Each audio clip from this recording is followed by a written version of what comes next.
कि फ्रांसीसी सफ़ीर को मुल्क बदर करने की करारदाद असम्बली में मैं पेश करूँगा, और अगर किसी और ने पेश की तो मैं उसकी हिमायत का ऐलान करूँगा। एमएनए मर जाएगा लेकिन ना नहीं करेगा, क्योंकि उसके सामने उसका वोटर खड़ा हुआ है, उसने अगला इलेक्शन भी लड़ना है साल 1.5 साल के बाद। अस्सलाम वालेकुम रहमतुल्लाह। 16 फरवरी की तारीख दी गई थी हुकूमत को कि आप सफ़ीर को भेजें नहीं तो हम दोबारा आ रहे हैं। अब वो तारीख 2 महीने एक्सटेंड हो चुकी है। अब वीडियो को पूरी तरीके से गौर से सुनिएगा, कुछ जज्बाती बातें नहीं है, बड़ी लॉजिकल बातें, क्योंकि टीएलपी के बाद अगर कोई बंदा इस मामले को सबसे बेहतर तरीके से समझता है तो वो मैं समझता हूँ, क्योंकि 2 मरतबा मैं इस मुज़ाकरात के फ़ेज़ से और धरनों के फ़ेज़ से ज़ाती तौर पे गुज़र चुका हूँ।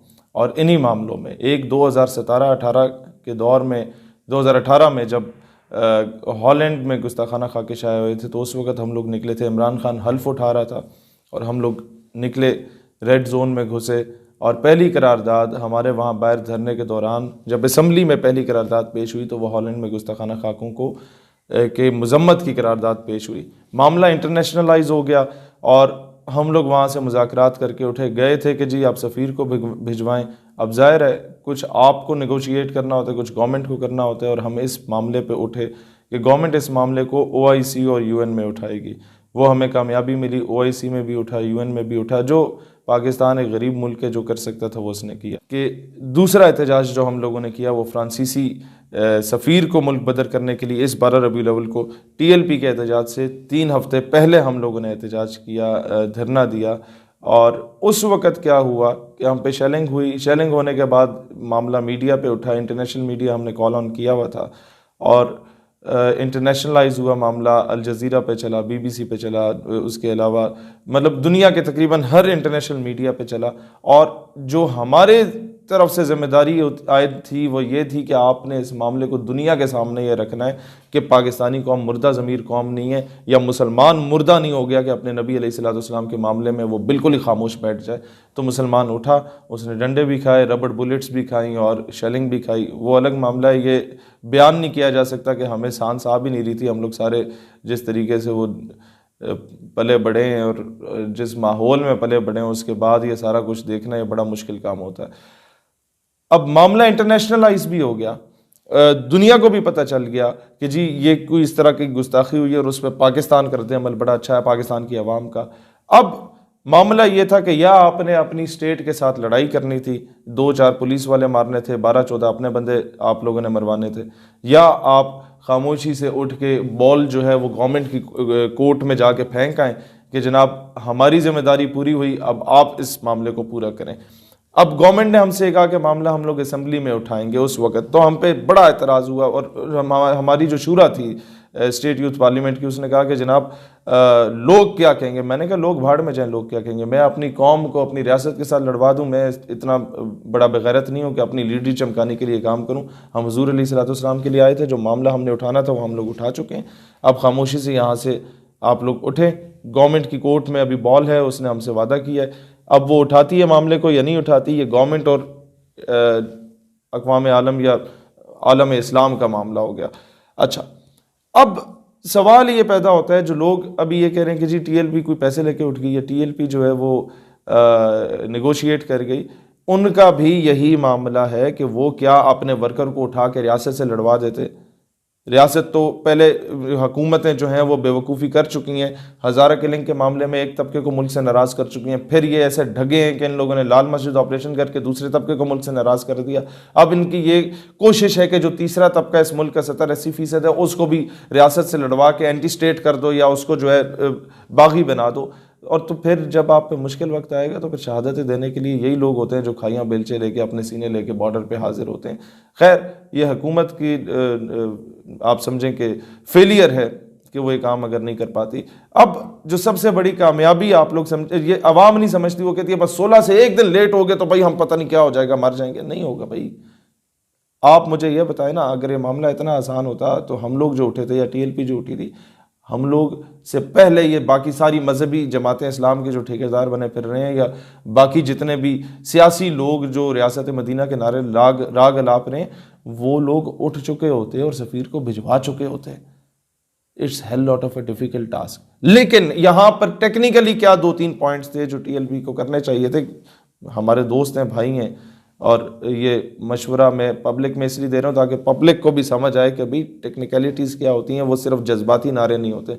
वो क्या है? नंबर 1, 3 महीने का टाइम था। अभी जब मुज़ाकरात के लिए बैठना था तो आपके पास ये होमवर्क कंप्लीट होना चाहिए था कि फ्रांस में पाकिस्तान के कितने लोग नौकरियां करते हैं, कितने लोग वहाँ पढ़ाई कर रहे हैं। जब हम सफारती ताल्लुकात ख़त्म करेंगे और फ्रांस उन्हें मुल्क बदर करेंगे तो क्या वो चाइना, अमेरिका, रशिया या हमारे बाकी ऐसे ममालिक जिनसे ताल्लुकात कोई थोड़े बहुत गुजारे लायक हैं वहाँ पर स्टेबल हो सकते हैं या नहीं हो सकते? और चाइना बिल्कुल कर लेता, उससे आप ऑफ द रिकॉर्ड अगर ये बात करते।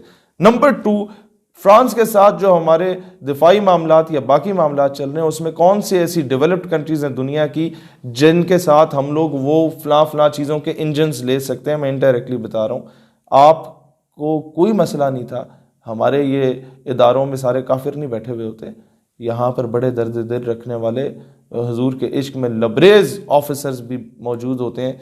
आपने 2-3 सबसे पहला काम क्या करना चाहिए था? अब भी मौका है, 2 महीना मजीद एक्सटेंड हो गया। 2-3 रिटायर्ड आर्मी ऑफिसर लें, 2-3 रिटायर्ड ब्यूरोक्रेट्स लें, उनको अपनी तंजीम में शूरा में बेशक ना रखें, अगर आपको डर है कि जी खबरें लीक करेंगे, उनकी एक अलग शूरा बनाएं जिसका काम सिर्फ ये हो कि राय आमा को हमवार करे आपकी फेवर में, नंबर 1, एंड नंबर 2, पढ़े लिखे तबके को आपकी फेवर में लाए, जो तबका इमरान खान के इर्द गिर्द घूम रहा होता है। फैसले उसी ने करने होते हैं, हम लोग सिर्फ नारे लगा सकते हैं। तीसरा काम क्या होगा कि वो अपने सर्विंग कोर्समेट से जाके मिलें जो लोग अभी इस वक्त फौज में या ब्यूरोक्रेसी में, और उनसे पहले तो पूछें कि भाई अगर तो हम इस सफ़ीर को निकालते हैं तो कौन कौन से ऐसे ममालिक हैं जिनसे हम लोग वो चीज़ें ले सकते हैं जो हम अभी फ्रांस से ले रहे हैं, जिसके बगैर हमारा सर्वाइवल मुश्किल हो चुका है। ये काम बड़ा टेक्निकली किया जा सकता है लेकिन नामुमकिन नहीं है, और ये पॉसिबल भी है। चौथा काम जो प्लान बी हमने सोचा था लेकिन उसके बाद क्योंकि हमें मौका नहीं मिला, टीएलपी आई, तो हमने कहा अभी हम बीच में नहीं पड़ते ये प्लान बी के खाते में, क्योंकि ना मामला फिर टीएलपी के हाथ में रहना है ना हमारे हाथ में रहना है, और या आपस में वर्कर जो है वो लड़ के बैठ जाएगा। तो हम लोगों ने ये कहा कि नज़रिए के लिए कोई भी निकले हम उसके पीछे होंगे। वो प्लान बी मैं अभी टीएलपी के सामने रख रहा हूँ, अगर आपको बेहतर लगे इसे अपना लें।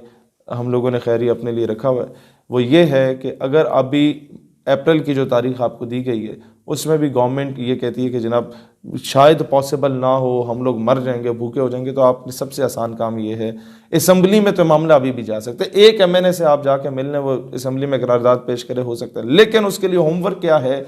वो ये है 2 रास्ते। नंबर 1, एक आप अपना डेलीगेशन बनाएं, उसमें अगर हेल्प आउट आपको चाहिए तो हमारे लोग जो इन चीज़ों को बेहतर तरीके से समझते हैं, वो नौजवान तैयार हैं, पढ़े लिखे तबका है जो सही तरीके से कन्विंस करना जानता है, वो आपका साथ देगा। वो वफ्द पाकिस्तान के हर पॉलिटिकल पार्टी की लीडरशिप को जाके मिले और उससे जाके कन्विंस करे कि मामला ये हमारा या किसी मौलवी या पीर का नहीं है, ये पूरी उम्मत मुस्लिमा का मामला है, नामूस रिसालत का मामला, लिहाजा ये करारदाद आप पेश करें और मुतफ़िका तौर पे मंजूर हो, इस पे कोई पॉलिटिक्स ना हो।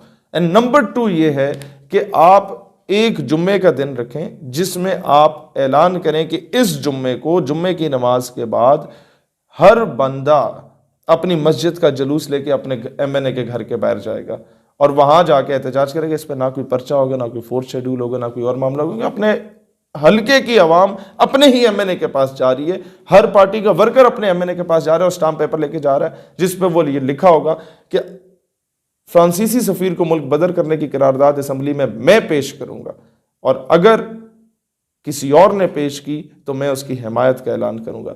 एमएनए मर जाएगा लेकिन ना नहीं करेगा क्योंकि उसके सामने उसका वोटर खड़ा हुआ है, उसने अगला इलेक्शन भी लड़ना है 1.5 साल के बाद।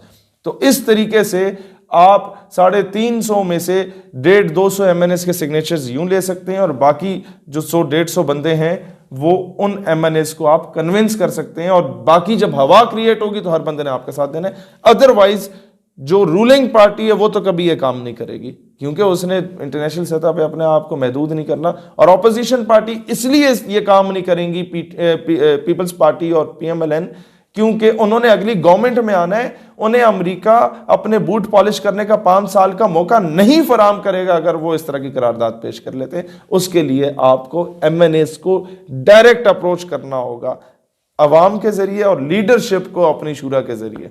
तो इस तरीके से ये काम बड़े आराम से और बड़े स्मूथली प्रैक्टिकली इम्प्लीमेंट हो सकता है। और फिर मैं आवाम से कहता हूँ कि आप लोग, कई इस तरह के लोग हैं जो कहते हैं जी हम लोग तहरीक छोड़ रहे हैं, ये इस तरह का मामला है।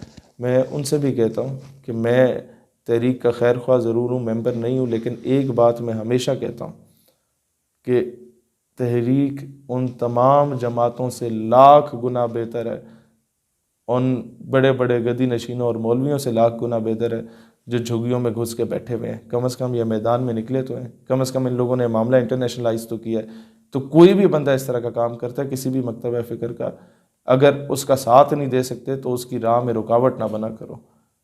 पाकिस्तान हमेशा